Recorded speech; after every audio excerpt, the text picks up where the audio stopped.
Hi, welcome back to Ashika blog. இது வரைக்கும் subscribe பண்ண எல்லாருக்கும் ரொம்ப ரொம்ப நன்றிங்க. இந்த பிளாக்ல நம்ம என்ன பார்க்க போறோம்னா, அபிஜித் நேரத்தை பத்தி தான் நம்ம இந்த வீடியோல பார்க்க போறோம். ஏன்னா ரொம்ப நாளா நம்மளும் எந்த பூஜை விலாகும் போட முடியல. அதனாலதான் ஏன்னா வீட்லயும் செய்யக்கூடாதுன்னு ஒரு நிலைமை வந்துருச்சு. அதனால அந்த நாளெல்லாம் முடிஞ்சதுக்கு அப்புறமா தான் நம்ம போடுற மாதிரி இருந்தது.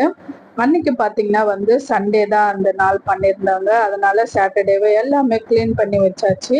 கிளீன் பண்ணி வச்சுட்டு இது இப்போ நம்ம பூஜை பண்றதா இருந்துச்சு. ஆனா என்னன்னு பாத்தீங்கன்னா அன்னைக்கு பூஜை பண்ண முடியல. ஏன்னா நம்ம நரசிம்மர் லக்ஷ்மி நரசிம்மர் கோயிலுக்கு போயிட்டு அங்க பார்த்துட்டு அதுக்கப்புறமா தான் வரணும்னு சொல்லியிருந்ததால நம்ம முதல்ல கோயிலுக்கு போயிட்டு அதுக்கப்புறமா தான் விளக்கு ஏத்துற மாதிரி நம்ம நிலைமை வந்துருந்துச்சு. அதனால முன்னாடியே பாத்தீங்கன்னா பாருங்க எப்படிலாம் விளக்கு எப்படி ஆயிடுச்சு. ஒரு 11 நாள் நம்ம விளக்கு ஏத்தாம இருந்தது. அதுக்கே பாருங்க எந்த நிலைமையில இருக்குன்னு. எல்லாத்தையும் கிளீன் பண்ணி வச்சுட்டு நம்ம வீடெல்லாம் தொடச்சிட்டு ஒட்டடை அடிச்சு தொடச்சி வச்சுட்டு அதுக்கப்புறம் மறுநாளுக்கு தான் நம்ம ரெடியா இருந்தோங்க.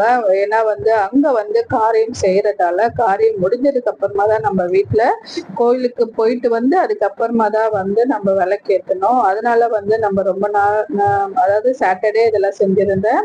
சண்டேவும் முழுசாவுமே நம்ம விளக்கேற்றுற மாதிரி அன்னைக்கு சூழ்நிலை அமையல. ஏன்னா அங்க ஒரு 1 o'clock கிட்டதான் அங்க எல்லாமே முடிஞ்சது. அதுக்கப்புறமா பாத்தீங்கன்னா நம்ம கோயிலுக்கும் அந்த டைம் போக முடியாது இல்லையா. அதனால ஈவினிங்கா கோயிலுக்கு போயிருந்தோம். இந்த கோயில் நான் நார்மலாவே உங்களுக்கு லாஸ்ட் டைம் லட்சுமி நரசிம்மர் கோயில் பாத்தீங்கன்னா இப்ப நாங்க இருக்கிற ஏரியால இருந்து ஒரு 1 hour கிட்ட அந்த கோயிலுக்கு போயிட்டு வர்ற மாதிரி இருக்கும். என்னதான் இருந்தாலும் நம்ம காலையிலே நம்ம காலை குளிச்சுட்டு எல்லா வேலையும் ஸ்டார்ட் பண்ணோம் இல்லையா. நம்ம டெய்லி செய்யற ரொட்டீன் வேலையை தான் நம்ம காலையில செய்ய ஸ்டார்ட் பண்ணியிருந்தேன். அன்னைக்கு அந்த ஆஃப்டர்நூன்குள்ளவே எல்லாமே முடிச்சுட்டு அதுக்கப்புறமா தான் ஈவினிங்கா தான் நம்ம கோயிலுக்கு போயிருந்தோம். அங்க போயிட்டு வர்றதுக்கே பாத்தீங்கன்னா 9 o'clock கிட்ட ஆயிடுச்சு. நம்ம அந்த நேரத்துக்கு விளக்கெல்லாம் ஏத்த முடியாது இல்லையா. அதனால மறுநாள் நம்ம விளக்கு ஏத்துற மாதிரி தாங்க இருந்துச்சு வீட்டுல. அதனால மறுநாள் பாத்தீங்கன்னா அன்னைக்கு மண்டே திங்கட்கிழமை 21ஆம் தேதி திங்கட்கிழமை அபிஜித் நட்சத்திரமும் வருது சொல்லியிருந்ததால அந்த நட்சத்திரம் நம்ம அந்த நேரத்திலே விளக்கேற்றலாம்னு சொல்லிட்டு நானும் ஷார்ட்ஸ்ல போட்டு இருந்தேன். மார்னிங்கா அதுக்கு முந்தான நாளோ நான் போட்டிருந்தேன். ஏன்னா அது ஒரு 20 நிமிஷம் மட்டும்தான் வரும். அந்த டைம்குள்ள நம்ம விளக்கு ஏத்திடணும். அதனால அந்த டைமிங்கும் சொல்லி உங்களுக்கு ஷார்ட்ஸ்ல போட்டிருந்தேன். ஒண்ணுமே இல்லைங்க. கிருஷ்ணரை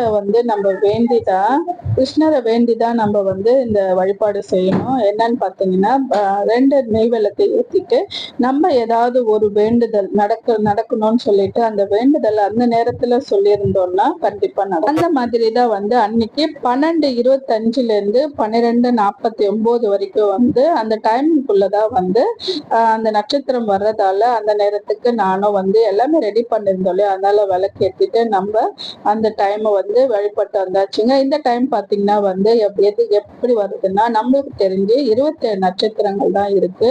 அது இல்லாம 28ஆவதா வர்ற நட்சத்திரம் தான் இந்த அபிஜித் நட்சத்திரம். அதனால பாத்தீங்கன்னா அந்த நட்சத்திரம் ஒரு சில நொடிகள் மட்டுமே வர்றதால அந்த நட்சத்திரம் அப்போ நம்ம வேண்டி வழிபடும் போது கிருஷ்ணரை வேண்டிதான் இது வழிபடுறதால அவர்கிட்ட நம்ம அந்த 2 நெய் விளக்கு வச்சு ஏற்றியும் கிருஷ்ணர் படம் இருந்தாலும் வச்சுக்கலாம். அப்படி இல்லைன்னா நம்ம நார்மலா நெய் விளக்கு வச்சு அவரு மனசுல நினைச்சு நம்ம வேண்டுதலை நம்ம வேண்டிட்டு அன்னைக்கு அந்த நேரத்துக்குள்ள வேண்டியிருந்தோம்னா கண்டிப்பா அது நடக்கும்னு சொல்லி ரொம்பவே நம்பிக்கையா நம்பப்பட்டு வருதுங்க. பார்க்கலாம். நானும் வச்சிருந்த வேண்டுதல் நடக்கும்னு நினைச்சிருக்கேன்.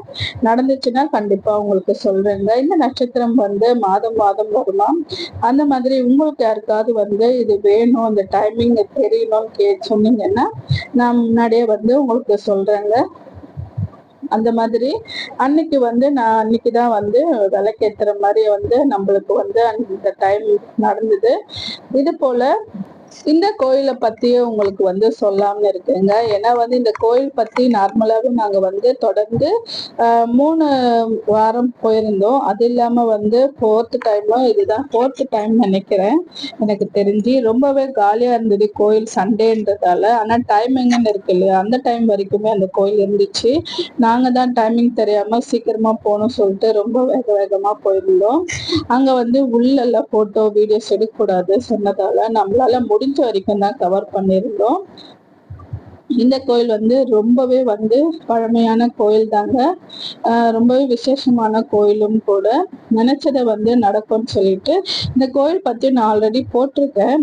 ஏன்னா இவர் வந்து நாங்க வச்ச வேண்டுதலும் வந்து அந்த 3 வாரம் தொடர்ந்து 3 மாசம் தொடர்ந்து போனதால எங்களுடைய வேண்டுதல் வச்சிருந்த வேண்டுதல் வந்து நடந்ததுன்னு தாங்க நான் சொல்லுவேன். ஏன்னா ரொம்ப நாளா நடக்காம இருந்த வேண்டுதல் வந்து அன்னைக்கு அப்ப நடந்துருந்துச்சு. அதுக்கப்புறம் பாத்தீங்கன்னா எங்களால கண்டினியூ போக முடியல. ஏதாவது ஒரு இது வந்துட்டே இருந்துச்சு. அதனால பாத்தீங்கன்னா எங்களால போகவும் முடியல. இப்ப வந்து போகணும்னு நினைச்சோம். அது இல்லாம வந்து லட்சுமி நரசிம்மர் கோயிலுக்கு தான் போகணுன்றதால நம்மளுக்கு தெரிஞ்ச ஒரே கோயில் இதுதான். அதனால நாங்க முன்னாடியே பிளான் பண்ணி அந்த கோயிலுக்கும் போயிட்டு வந்தாச்சு. அன்னைக்கு போகும்போதுமே பாத்தீங்கன்னா ரொம்ப நாள் கழிந்து தானே போயிருந்தோம். அதனால வந்து ரூட் வந்து தெரியாம கொஞ்சம் கஷ்டப்பட்டோம். அதுக்கப்புறம் எப்படியோ வந்து சேர்ந்தாச்சு.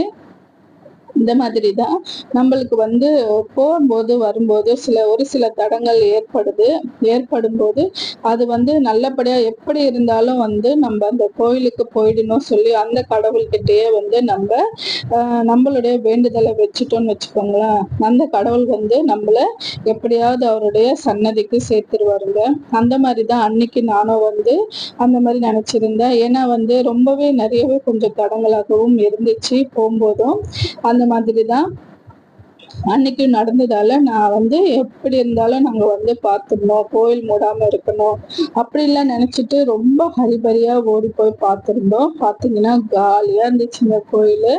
நல்லாவே பார்த்துருந்தோம். அதே மாதிரி பிரசாதமா அன்னைக்கு சுண்டலும் கொடுத்துருந்தாங்க. அதையும் சாப்பிட்டு திருப்தியா வந்து அங்கிருந்து கிளம்பியாச்சு. ரொம்ப நாள் கழிச்சு அந்த கோயில வந்து உட்கார்ந்து அங்க ஒரு ஐயர்கிட்டையும் நாங்க ரொம்ப நேரம் பேசியிருந்தோம். நிறைய விஷயங்கள் பத்தி பேசியிருந்தோம். நல்லா இருந்துச்சு அன்னைக்கு அந்த நாள். அதே மாதிரி மறுநாள் தான் பாத்தீங்கன்னா நம்ம வந்து வீட்டுல விளக்கேத்தியும் அந்த அபிஜித் நேரத்துல வழிபட்டு இருந்தோங்க. இந்த அபிஜித் நேரத்தை பத்தி உங்களுக்கு ஆல்ரெடி சொல்லியிருப்பேன். இது வந்து உங்களுக்கு அடுத்தடுத்து உங்களுக்கு வேணும்னு நினைச்சீங்கன்னா கண்டிப்பா நீங்க கேளுங்க. நான் வந்து அபிஜித் நேரம் வர்றதுக்கு முன்னாடியே கூட உங்களுக்கு அப்டேட் பண்றேன். நீங்களும் இதை வந்து நீங்க ட்ரை பண்ணி பாருங்க. ட்ரை பண்ணி பார்த்துட்டு உங்களுடைய வேண்டுதலும் வந்து நடக்குதா இல்லையான்றத மறக்காம கமெண்ட்ல வந்து சொல்லுங்க. நாம எப்படி வெற்றிலை தீபம் போடுறது நம்ம வீடியோ பார்த்துட்டு நிறைய பேர் போட்டு அவங்களுடைய ரொம்ப நாள் நிறைவேறாத விசேஷங்கள்லாம் வந்து நிறைவேறி இருக்குங்க. அதை வந்து நான் நினைக்கும் போது எனக்கு தெரியும் போது எனக்கு ரொம்பவே சந்தோஷமா இருக்குங்க. அதனால வந்து நீங்களும் இதே மாதிரி இந்த அபிஜித் நேரமும் வந்து யூஸ் பண்ணிப்பீங்கன்னு நினைச்சு நானும் வந்து இந்த பதிவு போட்டிருக்கேன். இந்த விளாக் பிடிச்சிருக்கோன்னு நினைக்கிறேன். பிடிச்சிருந்தா லைக் அண்ட் ஷேர், சப்ஸ்கிரைப் பண்ணுங்க மறக்காம நம்ம சேனலை.